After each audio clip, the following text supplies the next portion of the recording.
Bonjour à tous, dans cette vidéo, nous allons voir comment utiliser la solution de gestion des bâtiments menaçant ruine présentée et développée par Maxware. Après l'authentification de l'utilisateur et l'entrée dans le module de gestion des bâtiments menaçant ruine, le module affiche une vue globale sur tous les bâtiments regroupés par quartier. Ensuite, pour accéder à tous les bâtiments dans le module, rendez-vous dans le menu et cliquez sur Bâtiment. Le système affichera alors tous les bâtiments regroupés par leur état de validation. Ensuite, pour afficher les bâtiments dans la vue de la carte, cliquez sur la carte. Et voilà, tous les bâtiments sont affichés de manière groupée et la carte donne la possibilité de naviguer de manière simple. Ensuite, pour rechercher un bâtiment, saisissez son identifiant dans la barre de recherche et le résultat s'affichera également sur la carte. Pour accéder au bâtiment recherché, cliquez sur le marqueur. Maintenant, dans la zone Information générale du bâtiment, ajoutez toutes les informations liées au bâtiment. Ensuite, pour démarrer le traitement sur le bâtiment, cliquez sur Demander validation. L'équipe Topo renseignera ensuite les informations nécessaires et liées à l'équipe, et ajoutera les vidéos et les plans en pièces jointes. Après finalisation par l'équipe Topo, le responsable d'équipe validera l'étape concernée. Maintenant, l'équipe diagnostic renseignera ensuite les informations nécessaires et liées à l'équipe, comme suit.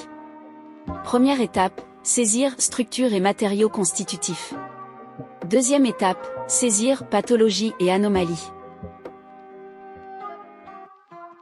Troisième étape, saisir particularités à signaler sur la structure du bâtiment. Quatrième étape, saisir illustration photographique commentée des pathologies. Les photos doivent être nommées automatiquement et ajoutées dans le tableau pathologie et anomalies. Cinquième étape, saisir descriptif et jugement des risques. Sixième étape, saisir mesures d'urgence proposées et classification des BMR.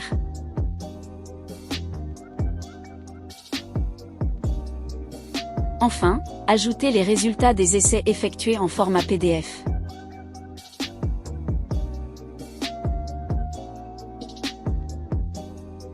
Après finalisation par l'équipe diagnostic, le responsable d'équipe validera l'étape concernée.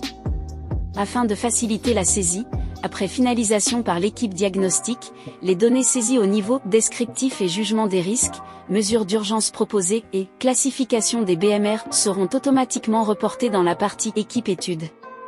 Ceci permettra à l'équipe étude de modifier les données saisies si nécessaire. Si une différence existe entre les résultats, le système la détectera automatiquement et une alerte sera générée. Les deux équipes devront alors discuter pour rectifier la différence.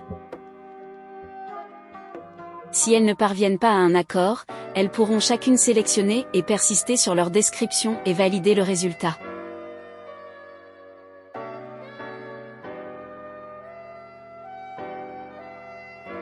Ensuite, saisir travaux à réaliser et estimation des travaux. Enfin, ajouter les annexes en format PDF.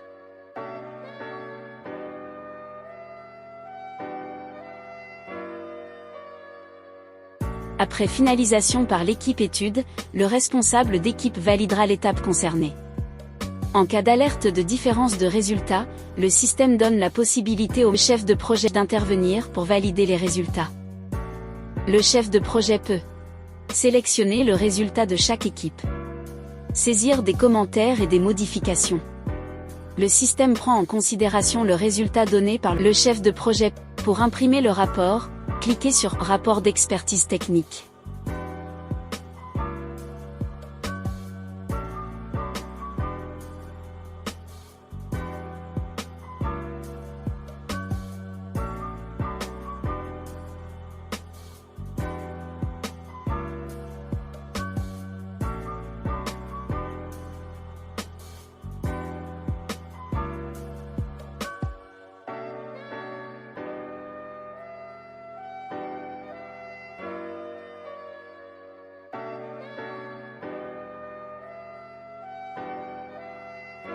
La solution permet d'afficher le tableau de bord des bâtiments d'une manière facile et de plusieurs indicateurs, par exemple les bâtiments par état d'avancement ou bien les bâtiments par classification, ainsi de suite. Merci pour votre attention. Cette vidéo a été présentée par Maxware.